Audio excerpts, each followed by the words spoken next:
Tumatalsik guys. Ayaw ko nga. Yee! Tama na yan. Hello! Nagbabalik ang inyong Mami Labdab Kalubak. So, maayong adlaw ka na tanan.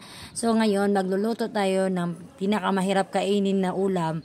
At pinahirapan pa namin siya paano siya lutuin. So, 3 beses pa na naman namin siya niluto. So, una po, kung napapansin nyo, paanang manok. Napakasimpleng ulam lang naman talaga siya. So, paanang manok, ang una namin ginawa ay pinakuluan. So, sad to say talaga kasi overcook ang pagkagawa nito sa dapat blanch lang. So, after nyan, pinrito ni Papang Binang ganyan. So, tingnan nyo naman, overcook nga siya kasi dapat blanch lang dapat. So, iniwan namin siya dito kay Ate Bal na hindi namin na habilin sa kanya na wag i-overcook. Kasi pag pinirito mo na siya ng ganyan, iimpis siya. So, dapat talaga hindi siya overcook. So, yun yung pinakaunang gawin yun. Iba-blanch lang siya sa konting mainit na tubig. And after nyan, ipiprito nyo ng ganyan.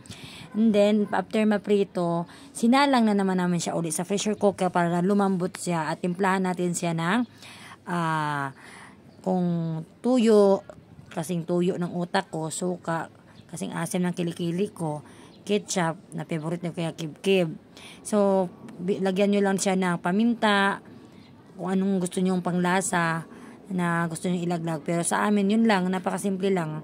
The more na maraming ketchup, mas masarap din. Siyempre, lagyan nyo ng konting asukal and water din. Yan po, isa lang na po natin siya sa mahiwagang pressure cooker na bigay ng aking ninong nung kasal. So, di ba? Gamit na gamit talaga namin tong pressure cooker na to. Talagang nag-expect talaga ako na may magbibigay sa amin ng pressure cooker nung kasal. O, di ba? So, talagang grabe talaga si Lord. Binigay talaga ni Lord. So, akala ko nga kapatid ko magbibigay pero hindi pala. So, kahit pa kahit sino, binigyan pa rin ako. O, di ba? Yan po. After 30 minutes namin siyang pressure cooker. Yan. Iano muna natin yung pressure niya, ipasingaw muna natin.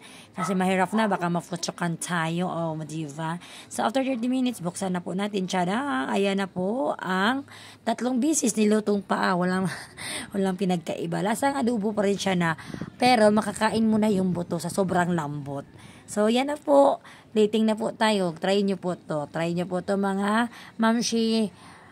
Talagang masarap. Hindi siya talaga yung common na ginagawa natin na adobo talaga. Ito, dahil tinarabaho, talagang masarap. So, that's it po. Kain po tayo at sana po may nagustuhan kayo sa video na to. Hangtod sa sunod!